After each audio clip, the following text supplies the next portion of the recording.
भगवत सुमंत्र स्वामी ग्रंथराज शंभु स्त्रोत में भगवान विमलनाथ स्वामी का स्तुति करते हुए उन्होंने कहा कि प्रमाण जो है अन्वय व्यतिरेक को ग्रहण करता है। अन्वय से भी रहित प्रमाण नहीं होता, व्यतिरेक से रहित भी प्रमाण नहीं होता। ज्ञेय की दृष्टि से ज्ञेय दोनों प्रकार के हैं, अन्वय रूप में, व्यतिरेक रूप में। गुण गुणी को जब देखता है प्रमाण तो अन्वय रूप देखता है, गुण द्रव पर्याय को देखता तो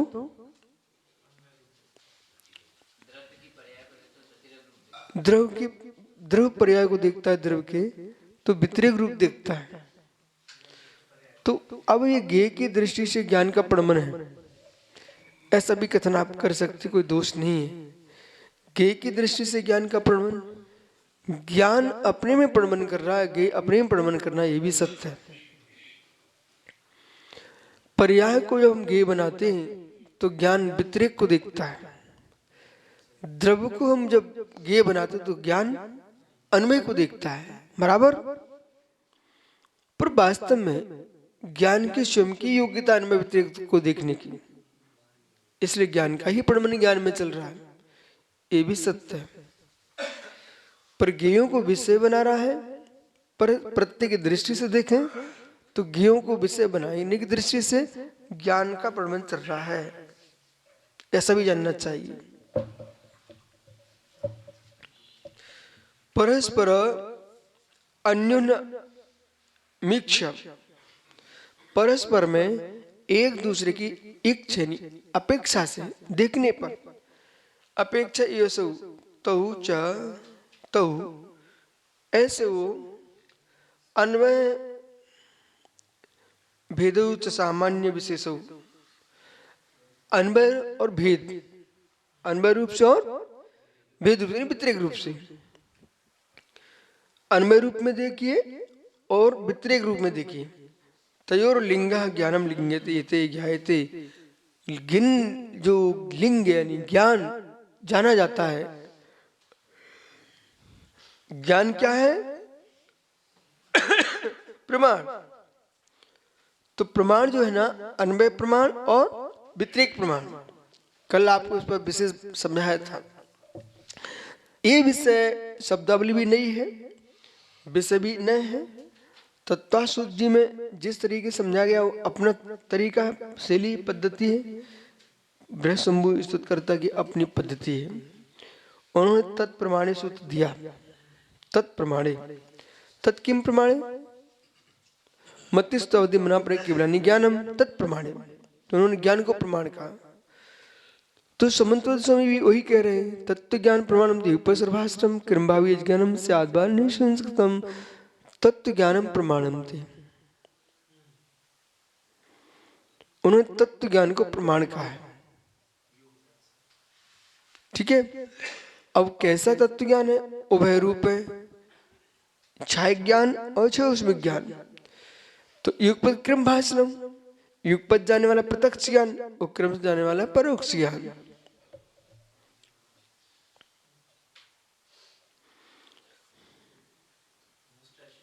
इसलिए ज्ञायते सुनते हैं, सामान्य विषय नीति, सामान्य विषय से व्युत्पत्ति, तस्मा तथा, इसलिए इस कारण से, किमिति प्रसिद्ध्यति, प्रसिद्धि किसमें? प्रसिद्धौ च तौ सामान्य विशेषौ च, प्रसिद्धि क्या लोक में? वस्तु कैसी है? सामान्य और विशेष रूप। अन्वय लिंग तो है अभेद ज्ञानम, वो अन्वय रूप से हम जो देखते तो ज्ञान कैसा है? अभेद ज्ञान। पर पर्यात्म सामान्य प्रसिद्ध, तो पर पर्याय सामान्य प्रसिद्ध। भेद लिंग तो भेद ज्ञान अपरा विधानात विशेषा, और भेद ज्ञान से देखेंगे तो अपरा विशेष। देखो ऐसा है, अन्वय में हम जब देखते हैं हमें द्रव्य द्रव्य दिखता है तो वो अन्वय प्रमाण है। पर्याय को जो देख रहा है उसी व्यतिरेक की व्यतिरेक दिख रही है, क्यों? क्योंकि पर्याय बदलती चली जा रही हैं। सामान्य एकत्वभूत है, विशेष नानत्वभूत है। तो जो सामान्य एकत्वभूत है वो अभेद अन्वय है, जो विशेष सामान्य विशेष रूप है अन्वय भेद रूप है।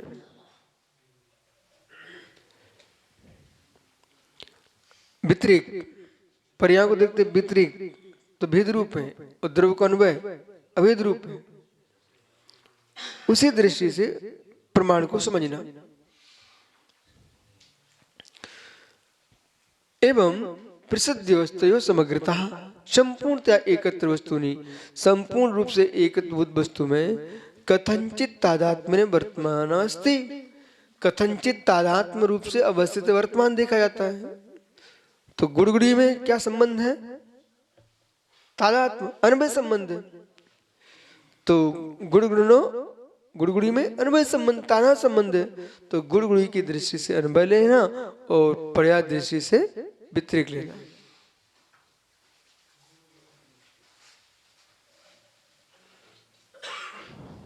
इसलिए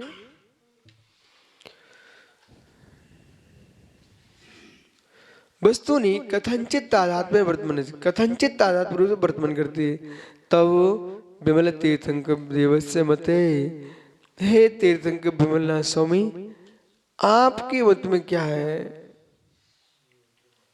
सो बताते ननु एक वस्तुना एक ही वस्तु में सामान्य विशेष रूप अवरोधात। एक ही वस्तु में सामान्य रूपता देखी जाती है, विशेष रूपता अवरोध है। एक ही वस्तु में गुण पर्यायवत द्रव्यम, गुणों को देखेंगे हम, पर्याय को देखेंगे तो व्यतिरेक। उसी वस्तु में द्रव्य को देखेंगे तो गुण को देखेंगे तो अन्वय।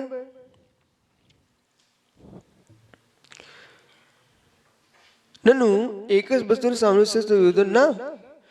अब प्रश्न करता है, प्रश्न किया गया एक वस्तु में सामान्य वस्तु का विरोध नहीं है क्या? युक्त आशंका हम तद विरोध परिहारार्थम, उसके विरोध को परिहार करने के लिए कहते हैं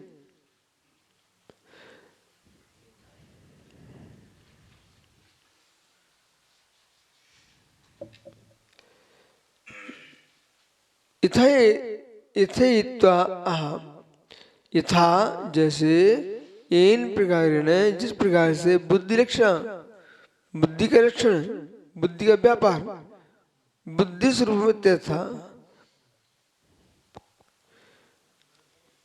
प्रमाण मेक सुप्रभाषकम, प्रमाण एक है कैसा है? सुपर प्रकाशक। सुपर प्रकाश धर्म योद्योपेतम भूमि पृथ्व्यम न वृत्तम।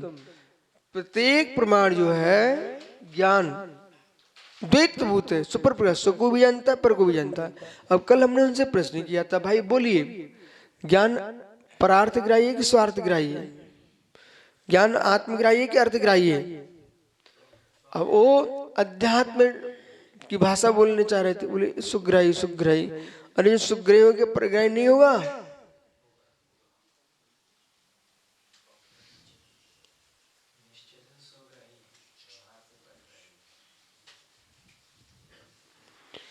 अरे ज्ञाता ने ज्ञान को जाना कि ज्ञान से ज्ञाता न जाना?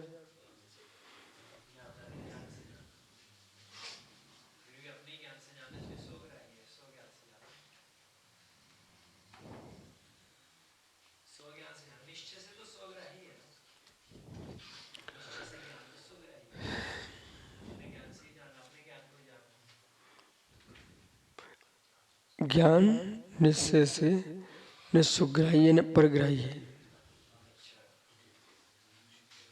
बोलिए, निश्चय से न सुग्राह्य न परग्राह्य है। ठीक है, ज्ञान ज्ञान है। दर्पण न निश्चय से स्वयं को ग्रहण करता है न पर को।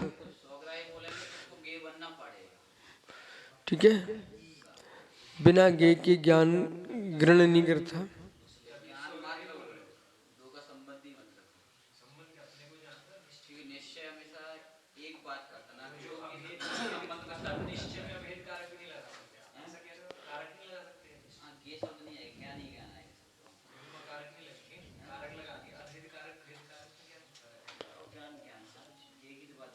अरे भाई महात्मा, तुम आपस में बातें करना शुरू कर दिए हो। ये क्लास का मर्यादा चल रही है आपकी। सुनो निश्चय, हम जब आपको समझा रहे हैं, बातें नहीं करो आपस में।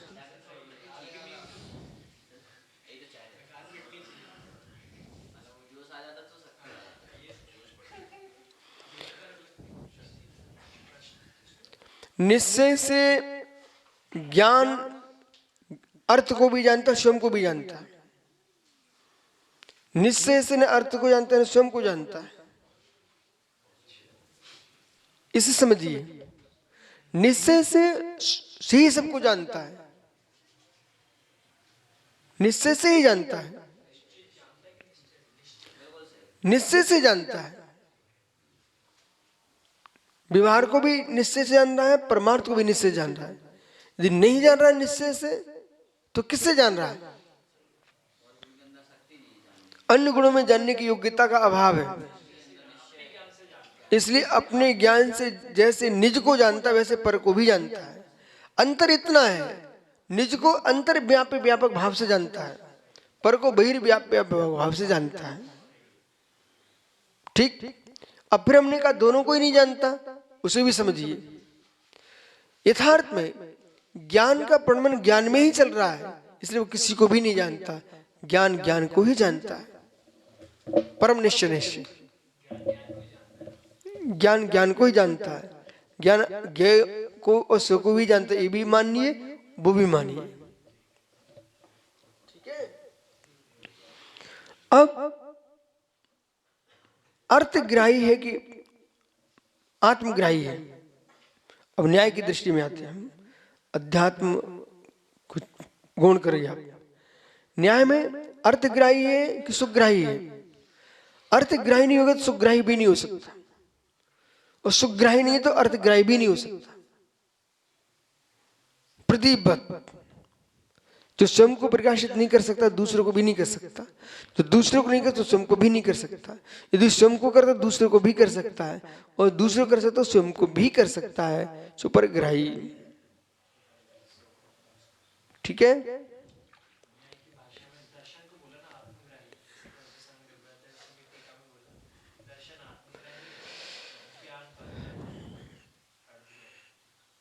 अब कहीं से कहीं पहुंच जाते मैं क्या होता हूं। जो चित्त प्रभास है वो ज्ञान दर्शन है।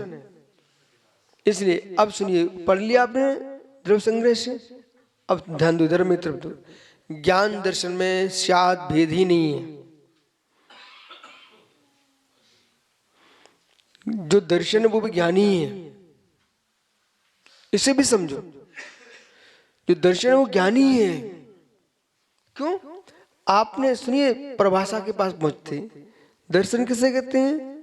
विषय विषय का सन्निपात दर्शन है।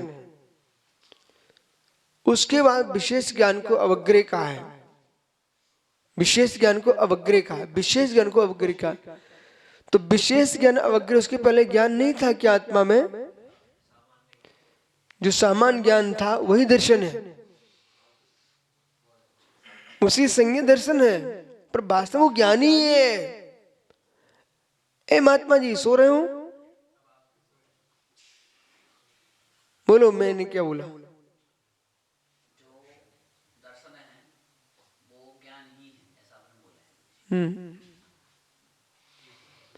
हेतु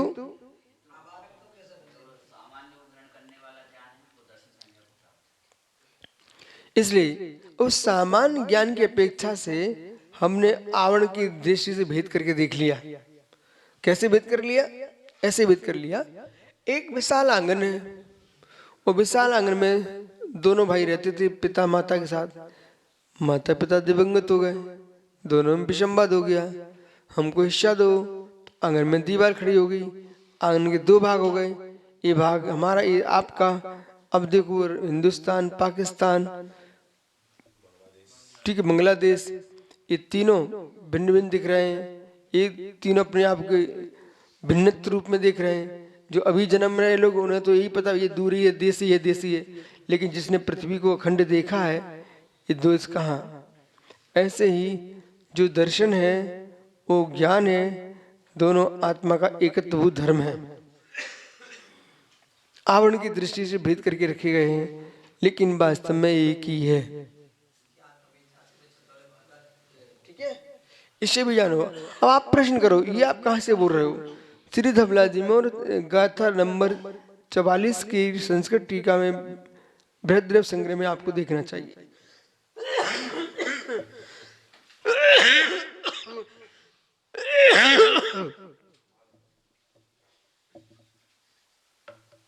चलो आगे। इसलिए ननु तो कथनचित तादात्म्य वर्तमानस्ति, कथनचित तादात्म्य वर्तमान होने से तो विमल तीर्थंकर देवश्च मते, हे विमलनाथ तीर्थंकर देव आपके मत में धनु एकस्य वस्तुना सामान्य विशेष रूपता विरोधा न। प्रश्नकर्ता ने प्रश्न किया, जो एकात्म वस्तु है उस सामान्य विशेष रूपता क्या विरोध नहीं है? भाई प्रश्न में आ रहा क्या? युक्ति इति आशंका, इस प्रकार से युक्ति से आशंका करने पर तद विरोध परिहारार्थम, उसके विरोध को परिहार करने के लिए यथेत आदि यथा इन प्रकार ने, जिस प्रकार से बुद्धि लक्षणम बुद्धि स्वरूपम प्रमाण में एकम, बुद्धि स्वरूप से प्रमाण एक है, सुपरवासकम सुपर प्रकाश धर्म द्वैपेतम। देखो भाई महात्मा जी विषय देखो यहीं पर स्पष्ट कर दिया प्रवचन स्वामी ने, जो भी मैं आपको समझा रहा था। बुद्धि स्वरूप से प्रमाण एक है, ठीक, और वो प्रमाण जो है ना सुपर प्रकाश की अपेक्षा से दो प्रकार का हो गया। भुवि पृथ्व्याम च पृथ्व्याम न विरुद्धम, पृथ्वी पर कोई विरोध नहीं है, तथा वस्तु भी एकम, या पृथ्वी एक है, पृथ्वी एक है, पृथ्वी अखंड एक है। ठीक है, तो अखंड एक के अपेक्षा एक है। वही देखो आप राजस्थान में थे कल, अब तो मध्य प्रदेश में आ गए हो, ये भेद आपके व्यवहार से हो रहे हैं, पर पृथ्वी तो अखंड एक है। ऐसे देश के देश भिन्न भिन्न दिख रहे हैं, परंतु पृथ्वी अखंड एक है। अब चलिए विशेष, आपके पास अधिकार है रहने का पृथ्वी पर, जमीन पर, ठीक है, मकान बनाने की तुमने स्वीकृति ले ली शासन से, मकान बना के रह सकते आप, लेकिन ऐसा नहीं कि तुम्हारा मकान तुम्हारी भूमि है, तुम पृथ्वी में कितने गहरे गहरे गड्ढे करते जाओ, पकड़े जाओगे वहां। ठीक है, बोले कहां तक पकड़े जाओगे? नहीं, विषय अलग हमारा। अंग चलिए मित्र, भले तुम भारत तुम्हारा स्वतंत्र देश है, आपका देश है, लेकिन भारत में ही तुमने इतना होल कर दिया, इतना छेद कर पृथ्वी में कि उसके अंदर की व्यवस्था चकनाचूर होने लगी, तो उसका प्रभाव दूसरे देश में पड़ेगा कि नहीं पड़ेगा? अरे जाने की बात नहीं कर रहे हैं आप, कहां से कहां बात सोचे, भूगोल से प्रश्न करो आप।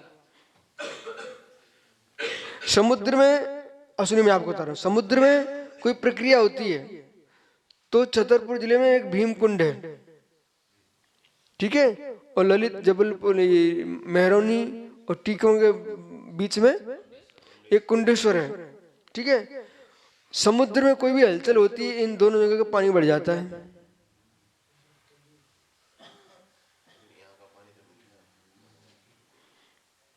अरे मीठे और खट्टे की बात नहीं कर रहा हूं,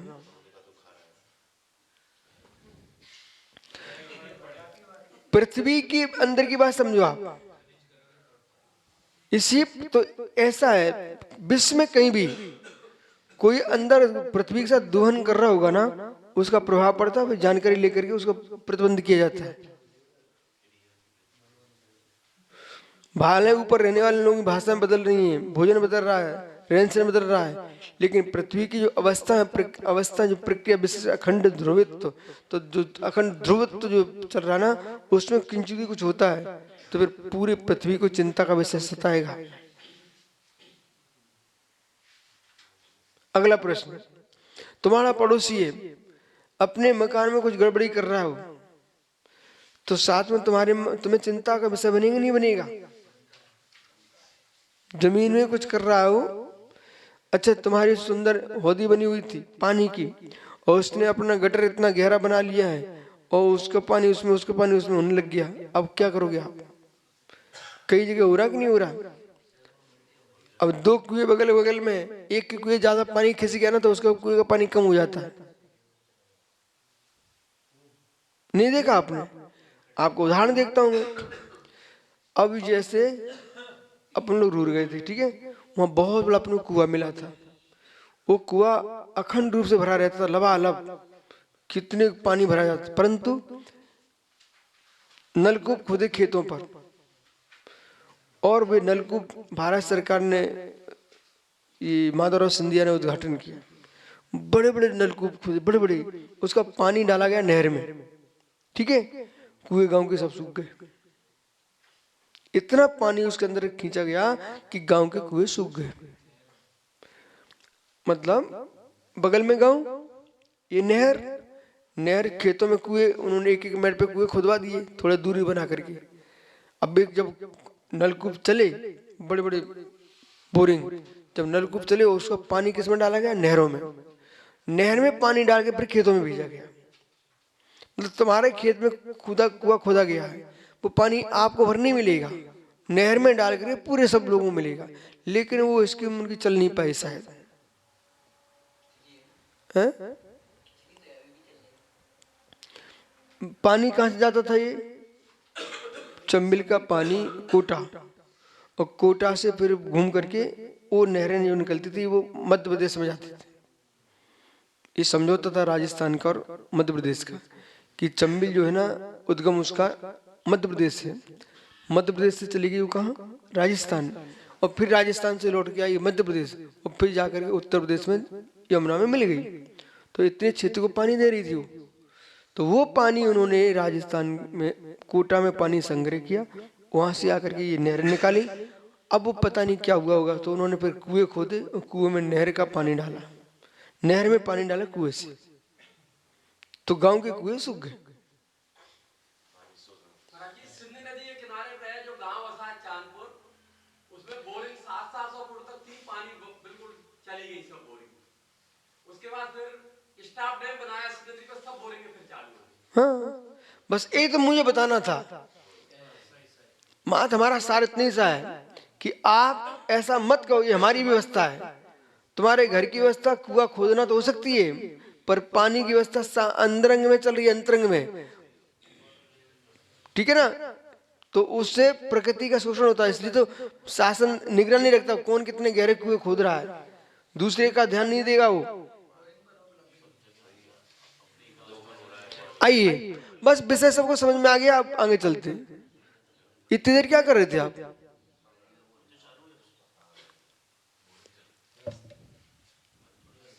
भूवि पृथ्वीभ्यम न वृद्धम वस्तु में एक सामान विशेष रूपम अर्थ द्वयात्मकम। देखिए, वस्तु एक सामान विशेषात्मक है, ठीक है, रूप धर्म द्वयात्मकम, और सामान विशेष रूप के तो धर्म उसके दो हो गए। वस्तु एक है, द्रवगुण पर्याय के देश तीन हो गए, और गुण को द्रव्य को एक देखा तो पर्याय दो कर रही तो दो धर्म हो गए। वस्तु एक है, न वृद्धम, कोई विरोध नहीं है, तथा एकत्र वस्तु नहीं, एक ही वस्तु में विशेषण विशेष भाव है ना, विशेषण विशेष भाव से प्रवर्तमान होने पर सामान विशेष सिद्ध, क्या हो गया? सामान विशेष की सिद्धि हो गई। तन मातृक से द्रव्यार्थिक यो नया सिद्धा, और इन सबका कोई माता है, जनक है, वो द्रव्यार्थिक न है। आगे समझ में नहीं आया? इन सब की माता कौन है? द्रव्य। तो द्रव्य का आदि सारे नए ले लो, सातों लगा लो, लेकिन द्रव्यार्थिक नए की दृष्टि से द्रव्य जो है ना, द्रव्यत्व में अपने आप में एक है। ठीक है, उन सारे नयों से वस्तु को समझो।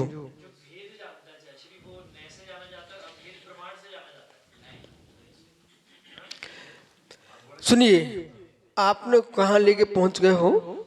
वेद का ज्ञान आप कह रहे हैं नए से होता है, अवेद का ज्ञान प्रमाण से होता है। ऐसा नहीं है। नए प्रमाण वेद अवेद दोनों को जानता है।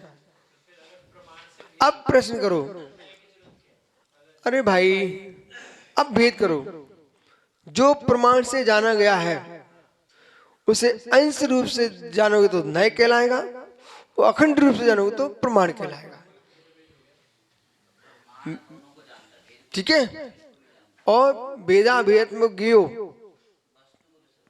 वस्तु को विषय बना रहा है प्रमाण ज्ञान, वो भेद भी जानता अभेद भी जानता है। प्रमाण जो है ना, भेद को भी ग्रहण करता है और अभेद को भी ग्रहण करता है। भेद के कथन करने को एक एक को कथन करेगा तो नए में चला जाएगा।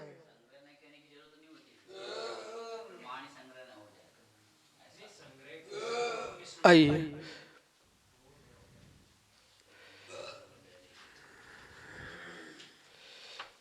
प्रमाण का काम दोनों को जानना है,